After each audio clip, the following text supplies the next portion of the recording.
Everyone expects strange things to happen online, but nobody expects them to show up on their own front porch. Doorbell cameras were designed to make people feel safer, giving families peace of mind and a way to keep an eye on their homes. But sometimes, the footage they capture raises questions nobody can answer.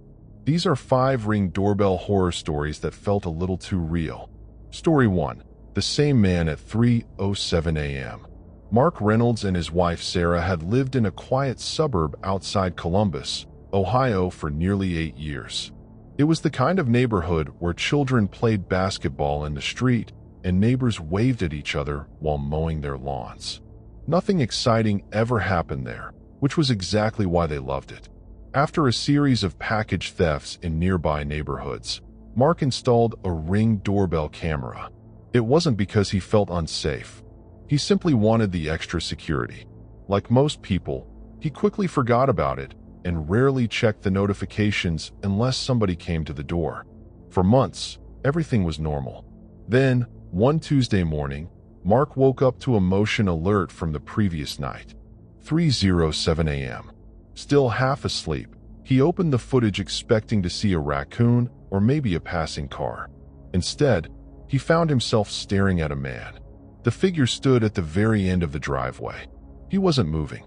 He wasn't looking around. He wasn't trying to hide. He simply stood there. Mark frowned. The image quality wasn't great because of the darkness, but the person appeared to be wearing dark clothes and seemed to be facing directly toward the house.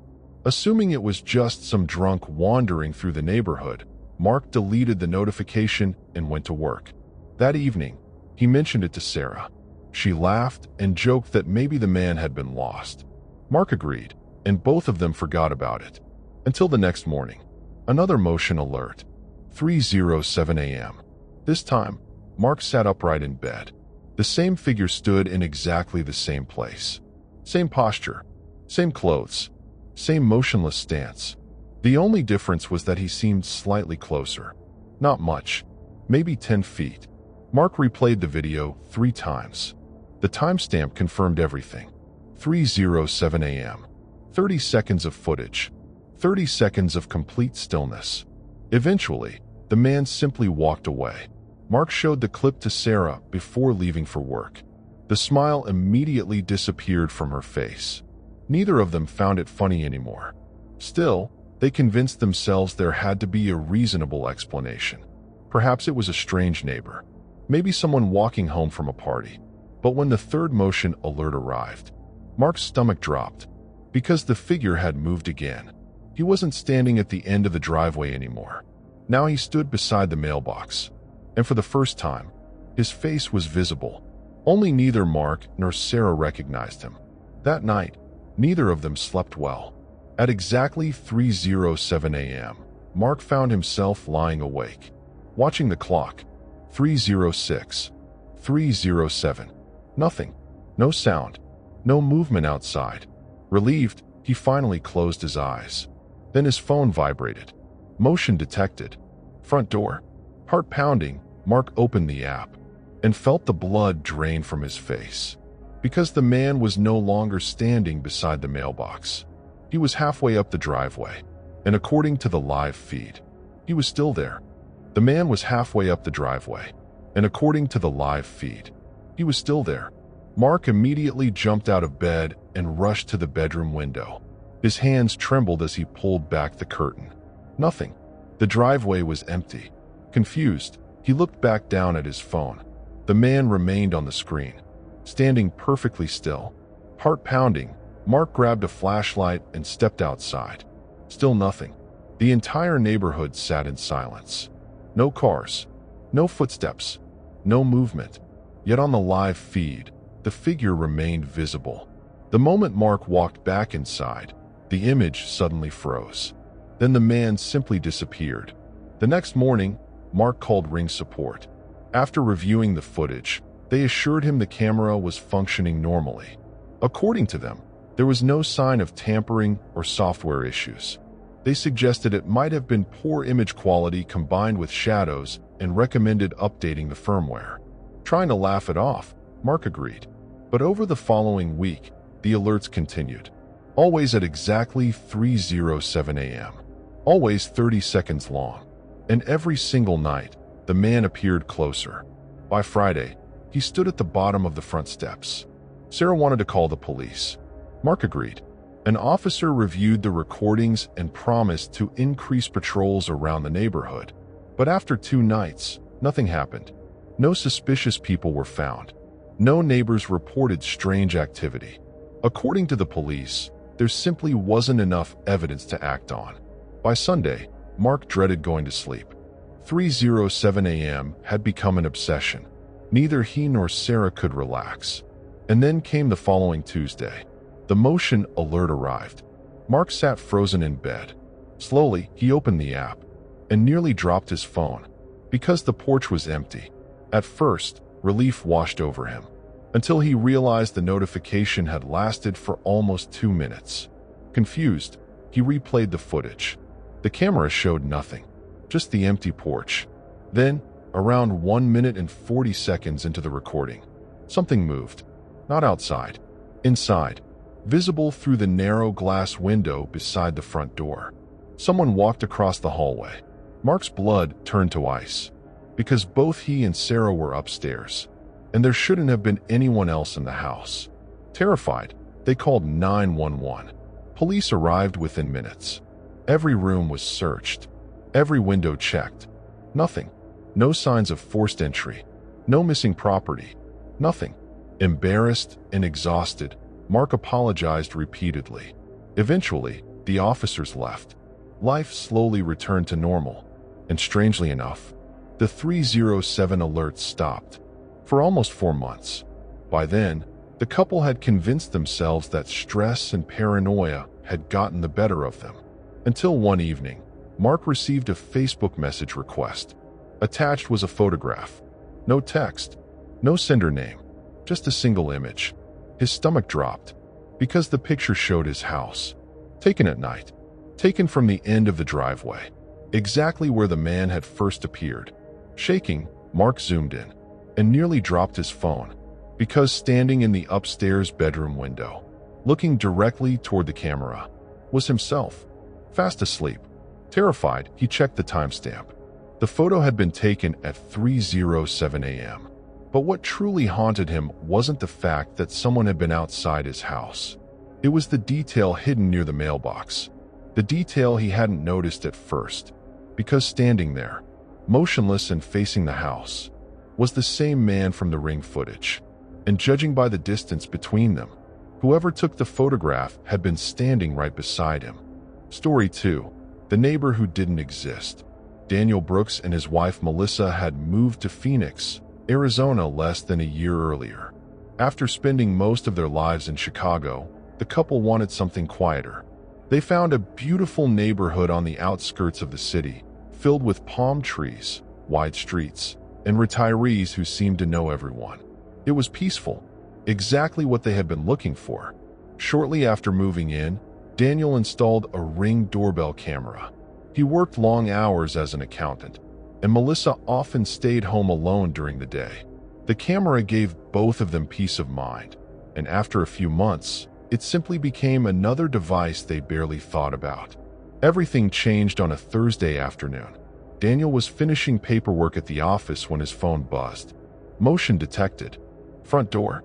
Expecting a delivery driver, he opened the notification. Instead, he saw an elderly woman standing on their porch. She looked to be in her 70s. White hair, floral dress, kind smile. In her hand sat a plate covered with aluminum foil. The woman rang the bell and smiled warmly toward the camera.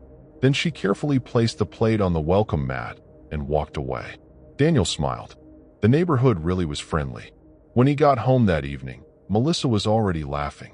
Apparently, she'd seen the footage too. Together, they removed the foil. Fresh chocolate chip cookies. Neither of them thought much about it. In fact, Melissa insisted they should find the woman and thank her. The following morning, she walked around the neighborhood asking if anyone knew who had dropped off the cookies. Nobody did. Most people smiled politely and shook their heads. Eventually, Melissa stopped at the house directly across the street. But the place looked abandoned. The grass had grown waist-high. The mailbox overflowed with old mail, and wooden boards covered several windows. Confused, she returned home. That evening, Daniel joked that maybe the mystery grandmother had simply gotten lost. Melissa laughed, until another notification arrived. Motion detected. Front door. The same woman stood on the porch. Same smile. Same floral dress. Only this time, she was waving directly at the camera, and resting beside her feet was another plate of cookies. Neither Daniel nor Melissa found it funny anymore. Determined to thank her properly, Daniel rushed outside immediately. The notification had arrived less than 15 seconds earlier, but when he opened the door, nobody was there. No footsteps, no cars, nothing. Only the plate, and the cookies were still warm. Over the next month, the woman appeared 6 more times, always during the afternoon, always smiling, always bringing something. Brownies, banana bread, apple pie.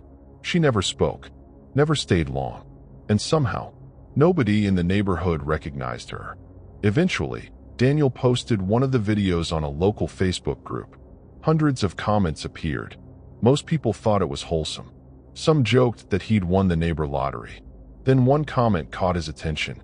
An older man claimed he recognized the woman immediately, and according to him, she had lived directly across the street, 40 years earlier, before the house was abandoned. At first, Daniel laughed, until he noticed the man's profile picture, because standing beside him, smiling in an old family photograph, was the same woman from the Ring footage. The same woman from the Ring footage. Daniel stared at the comment for almost a minute. The profile belonged to a retired man named Frank Sullivan. According to him, the elderly woman was Margaret Whitaker, a widow who had lived across the street for decades. Frank claimed everyone in the neighborhood knew her because she was famous for baking cookies and giving them to new families. Curious, Daniel sent him a private message. Frank replied almost immediately, and according to him, Margaret had passed away 22 years earlier. Daniel laughed. He genuinely thought the old man was joking, but Frank wasn't.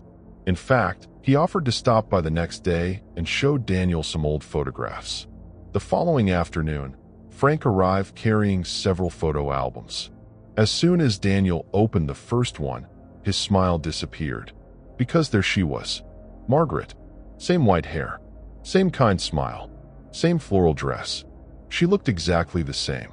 Not older, not younger, exactly the same. Melissa sat in silence. Eventually, Daniel pointed toward the abandoned house across the street and asked why nobody had bought it.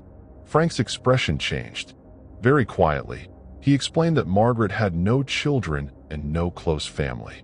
After her death, ownership of the property became tangled in legal issues. Over the years, people occasionally tried to purchase it, but somehow every deal fell through. Nobody had lived there since, or at least, nobody officially had. Trying to stay rational, Daniel showed Frank one of the Ring videos. The old man's face immediately turned pale, because the plate Margaret carried wasn't random. It was one of hers. Frank recognized the blue flowers painted around the edge. His wife had given her the set as a birthday gift in 1987. According to Frank, Margaret was buried with the last remaining plate. Neither Daniel nor Melissa knew what to say. That evening, curiosity got the better of them. Together, they crossed the street. The abandoned house looked worse up close. Weeds covered the driveway. Paint peeled from the walls. Several windows were boarded shut. And yet, fresh flowers sat on the front porch. Daniel froze, because they looked recently placed. The front door was locked, but peering through one of the dirty windows, he felt his stomach tighten. Inside the dining room sat a table, and resting in the center was a plate of cookies. Neither of them slept much that night. Around 2 in the morning, Melissa woke Daniel. Someone was outside. Heart pounding, Daniel checked the Ring app and nearly dropped his phone because Margaret stood on the porch again, smiling. Only this time, she wasn't holding anything. Slowly, she raised one hand and pointed across the street toward her house. Then she walked away. The next morning, Daniel called the police. Officers inspected the property but found no signs of squatters. Nobody inside. Nothing stolen. Nothing unusual. Embarrassed, Daniel tried to move on.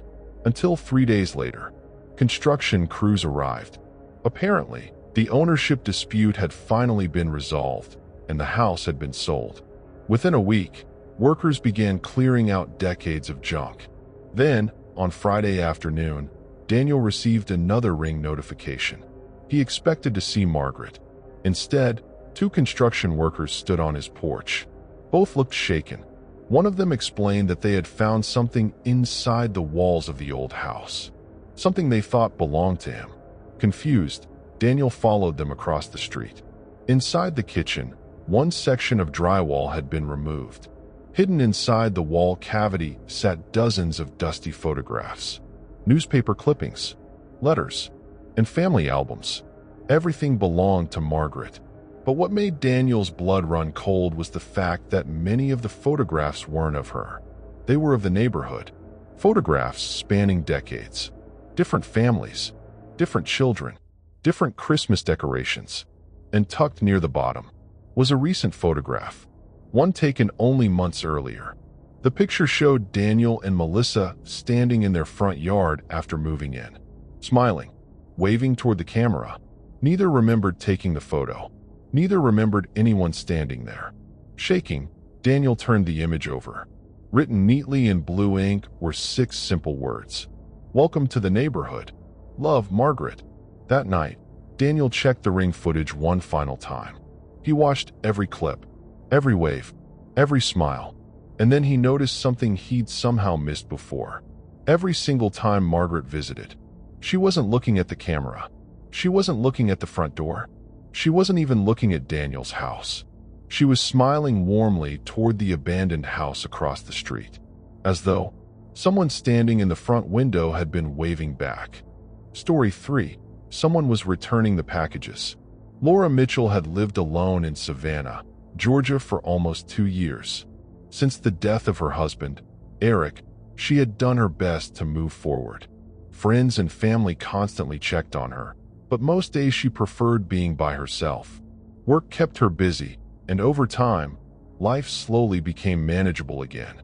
One thing she had grown to appreciate was online shopping. It was easier than driving across town, and after several reports of package thefts in her neighborhood, Laura installed a Ring doorbell camera. At first, she only checked it occasionally. Like most people, she quickly forgot it was even there. Everything changed one Tuesday afternoon. Laura returned home from work expecting a delivery she'd ordered a few days earlier. But the package wasn't there. Confused, she checked the Ring footage. At exactly 1:37 p.m., a young man wearing a baseball cap casually walked onto the porch, grabbed the box, and disappeared. Annoyed more than anything, Laura contacted the police and requested a replacement. The following morning, she opened the front door and froze, because the package had returned, sitting neatly in the exact same place. Nothing was damaged. Nothing was missing.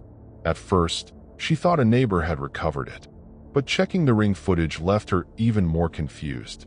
At 3:24 a.m., somebody had quietly placed the package back on the porch. The person wore a black hoodie and kept their face hidden from the camera. Before leaving, they looked directly into the lens, then disappeared into the darkness. The police assumed it was probably a guilty thief. Laura accepted that explanation, until it happened again. 2 weeks later, another package vanished. And 2 days later, it came back. This time, the contents had been arranged perfectly inside the box, almost carefully. Again, the Ring footage showed the same hooded figure returning it during the middle of the night. And once again, the person paused to stare directly at the camera before walking away. By the third incident, Laura began feeling uncomfortable, not because things were being stolen, but because everything always came back. Nothing was ever missing. Nothing was ever damaged. Whoever was taking the packages wasn't interested in keeping them. Eventually, her younger brother Ryan joked that perhaps she had the world's politest criminal. Laura laughed, but secretly, she had started dreading the notifications. One Saturday morning, She sat down and watched all 3 videos side by side. And that's when she noticed something strange. The hooded figure always used the same arm, always the left, and the person had a slight limp. Laura's smile disappeared, because Eric had walked exactly the same way after injuring his knee years earlier. Trying to calm herself, she reminded herself that millions of people limped. It meant nothing, but something kept bothering her. Later that evening, she reopened the footage, and this time, she zoomed in. Her blood turned cold, because sticking out beneath the sleeve of the black hoodie was a faded brown leather cuff, part of a jacket Laura recognized instantly, because she had buried Eric in it. Laura immediately closed her laptop. Her heart pounded. There had to be another explanation. The jacket had been donated to the funeral home after Eric's service. She remembered it clearly. There was absolutely no way somebody could be wearing it now. Trying to convince herself she was overreacting, she called her brother Ryan. He laughed nervously and assured her that grief could make people connect things that weren't really there. Plenty of brown leather jackets existed. Plenty of people limped. Laura wanted to believe him, but she couldn't stop thinking about it. That night, she pulled out old photographs, and after nearly an hour, she found one, taken at a barbecue 6 years earlier. Eric stood beside the grill, smiling, wearing the same brown leather jacket, the same cuff, the same scratches near the zipper, the same one she'd seen in the footage. Laura barely slept. By morning, she had convinced herself to stop checking the camera videos. Then another package disappeared, and for the first time, she wasn't angry. She was terrified. 3 nights later, at exactly 3:19 a.m., her phone buzzed. Motion detected. Front door. Shaking, Laura opened the app and froze, because the hooded figure wasn't holding a package. Instead, the person stood motionless, facing the camera. 30 seconds passed. Then slowly, the figure reached into the pocket of the jacket and placed something on the welcome mat, before turning and walking away. Laura didn't sleep again. As soon as the sun came up, she rushed outside. Resting on the mat sat a small box.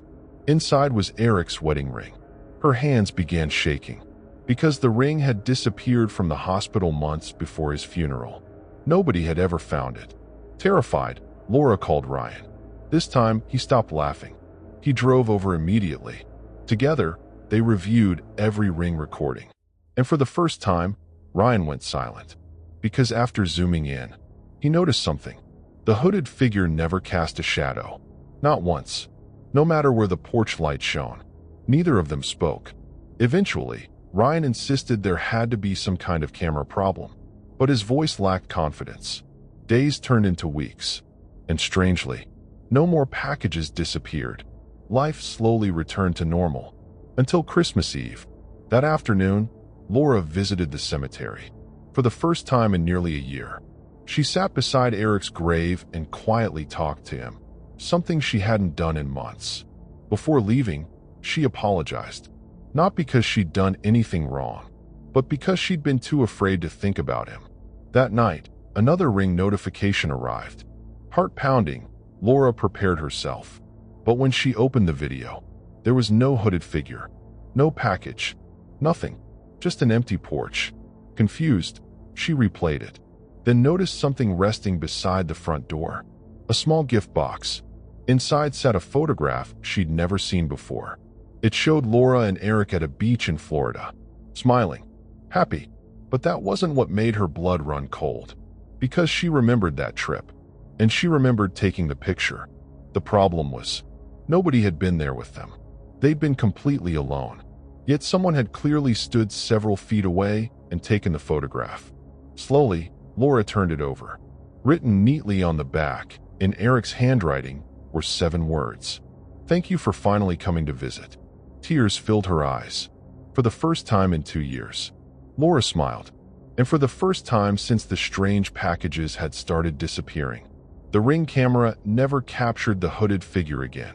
Almost a year later, while cleaning out old boxes in the attic, Laura found something tucked inside one of Eric's jackets. A receipt from the funeral home. Attached to it was a handwritten note from one of the staff members. According to the note, they had recovered a few personal belongings after the service but had been unable to locate the family. Among the missing items listed was a wedding ring and a brown leather jacket. Neither had ever been found.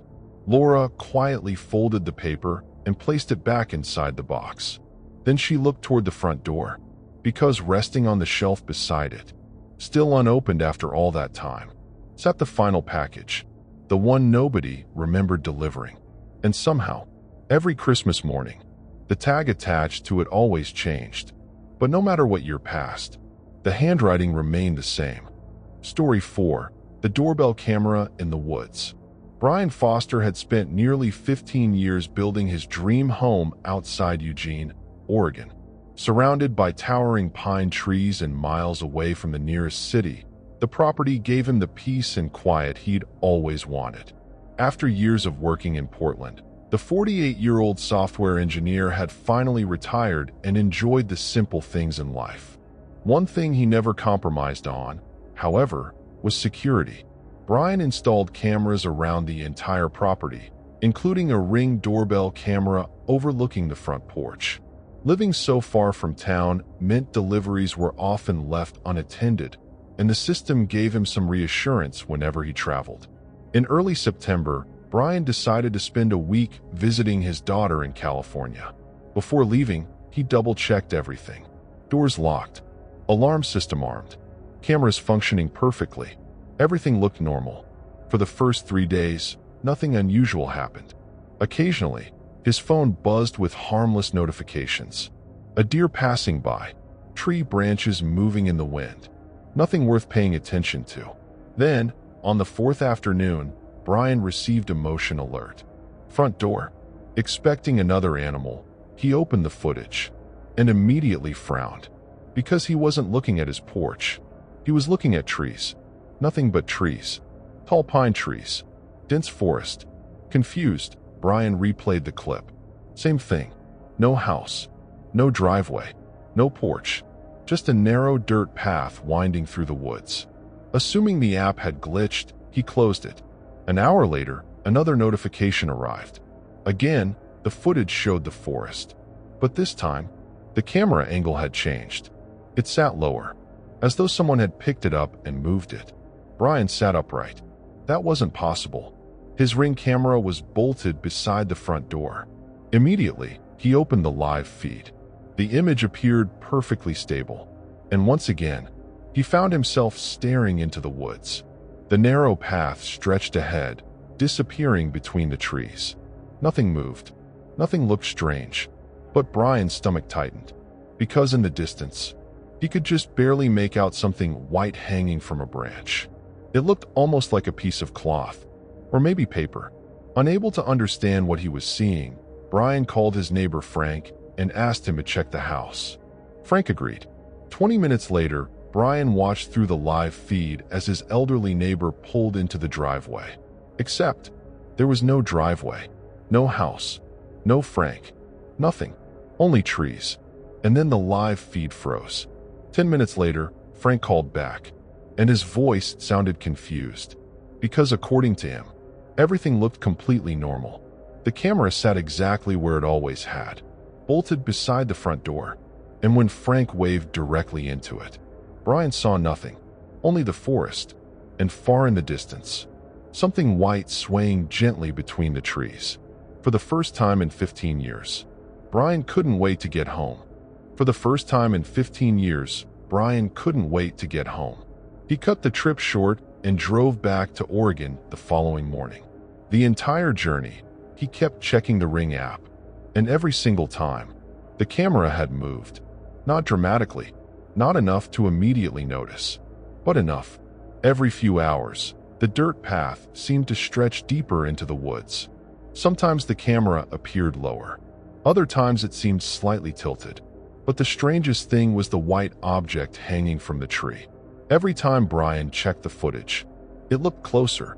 By the time he arrived home, he felt sick. Yet as he pulled into his driveway, everything appeared completely normal. The house stood exactly where he'd left it. The porch looked untouched. and the Ring camera remained securely attached beside the front door. His neighbor Frank came over and laughed when Brian explained what he'd been seeing. To prove it, Brian opened the app and immediately froze, because now the live feed showed the porch. Nothing unusual. No forest. No dirt path. No white object. Everything had returned to normal. Embarrassed, Brian convinced himself it had been some bizarre software glitch. Eventually, life returned to normal, until 3 weeks later. Another motion alert. Front door. Heart pounding, Brian opened the app. The forest had returned. And this time, the white object wasn't hanging in the distance anymore. It stood in the middle of the path. His stomach dropped, because it wasn't cloth. It wasn't paper. It was a person, someone wearing a long white raincoat, standing perfectly still, facing away from the camera. Brian immediately called the police. Officers checked the property. Nothing. No footprints. No trespassers. No signs of anything unusual. And yet, the footage remained. Over the following days, the figure grew closer. Not quickly, just a few feet at a time. Always facing away. Always standing perfectly still. Until one evening, Brian made a terrible mistake. He zoomed in, and his blood turned cold. Because the figure wasn't wearing a raincoat. It was wearing hospital scrubs. White scrubs. The kind his wife Rebecca used to wear. Rebecca had been a nurse, and she had passed away 8 years earlier. Unable to breathe properly, Brian shut off the app. He didn't open it again for almost a month. Until Thanksgiving, his daughter Emily visited. Trying to reassure him, she insisted on reviewing the footage herself. At first, she smiled. Then her expression changed, because she could see it too. The path, the trees, the woman in white. Neither of them spoke. Eventually, Emily quietly asked her father something he hadn't considered. Why had the woman always faced away from the camera? The question haunted him. That night, unable to sleep, Brian opened the app one final time and nearly dropped his phone. Because the figure had reached the camera, the screen showed only white fabric. Nothing else. Then slowly, very slowly, the person stepped aside, and Brian felt every hair on his body stand up. Because the forest path ended at something. A house. Not his house. An old cabin. And mounted beside the front door was another Ring camera. The image froze, then switched. Suddenly, Brian was looking at his own porch again. Normal. Peaceful. As though nothing had happened. Shaken, he closed the app. Months passed. He never spoke about it again. Then one rainy afternoon, while organizing old family photographs, Emily discovered something hidden inside one of Rebecca's scrapbooks. It was a Polaroid. The image showed Rebecca smiling in front of a small cabin deep in the woods. A cabin neither of them recognized. Written on the back in Rebecca's handwriting were 6 words. For when you finally find me. Brian stared at the picture for a long time, then slowly turned it over again, and noticed something he'd somehow missed. Visible in the reflection of Rebecca's sunglasses, standing beside her, was a man holding a camera. The problem was, Brian had taken that photograph, and on the day it was taken, he had been completely alone. But what truly haunted him was the object mounted beside the cabin door. Because even 20 years earlier, long before Ring cameras existed, something was already watching the porch. Story 5. The person inside the house. Kevin Turner had always trusted technology. At 39 years old, the Atlanta father of 3 had spent most of his career working in IT. And if there was one thing he believed in, it was security. Over the years, he had transformed his home into what his wife, Emily, jokingly called a fortress. Motion sensors, smart locks, cameras, and alarms covered every corner of the property. Their Ring doorbell camera overlooked the front porch. It had never failed, not once, and for nearly 4 years, the system had given Kevin peace of mind. Until one Wednesday morning. At 6:32 a.m., his phone buzzed. Motion detected. Front door. Half asleep, Kevin opened the app. Nothing. The porch was empty. No delivery driver. No animals. No neighbors. Confused, he replayed the clip. Still nothing. Assuming it had been a bug, he deleted the notification. 10 minutes later, another alert arrived. Again, nothing. By lunchtime, the camera had triggered 7 times. Every recording showed an empty porch. Annoyed, Kevin reset the system and forgot about it. But over the following week, the notifications became worse. Always late at night. Always showing an empty front porch. Eventually, Emily started complaining that the buzzing from Kevin's phone kept waking her up. One Friday night, after receiving 12 notifications in less than an hour, Kevin finally decided to investigate. Opening the Ring app, he switched to the live feed and immediately froze because something wasn't right. The angle looked strange, very strange. His stomach tightened because he wasn't looking at the porch. He was looking at a hallway. Their hallway. The hallway inside the house. At first, Kevin thought he was losing his mind, but there was no mistake. He recognized the family photos hanging on the walls, the grandfather clock, the staircase. He was somehow looking inside his own home. Heart pounding, Kevin slowly stood up from the couch and stared toward the hallway. Everything appeared normal. Nothing moved. Nothing seemed wrong. Then, on the phone screen, someone walked past the camera. Kevin's blood turned cold because whoever it was wasn't there. The hallway in front of him was empty. But on the screen, a man wearing dark clothes calmly walked across the image and disappeared into the kitchen. Kevin nearly dropped the phone. Emily immediately saw his face and demanded to know what was wrong. Unable to speak, he handed her the screen, and the color drained from her face because she saw it too. Terrified, Kevin grabbed a baseball bat and began searching the house. Every room, every closet, every bathroom. Nothing. No signs of forced entry. No open windows. No missing property. Nothing. But when he returned to the living room, Emily sat frozen on the couch because according to the live feed, the man had just walked upstairs toward the children's bedrooms. Because according to the live feed, the man had just walked upstairs toward the children's bedrooms. Kevin didn't think. He ran, bat in hand. He sprinted up the stairs while Emily called 911. The children were asleep. All 3. Nothing looked disturbed. No open windows. No hiding places. No sign that anyone had been inside.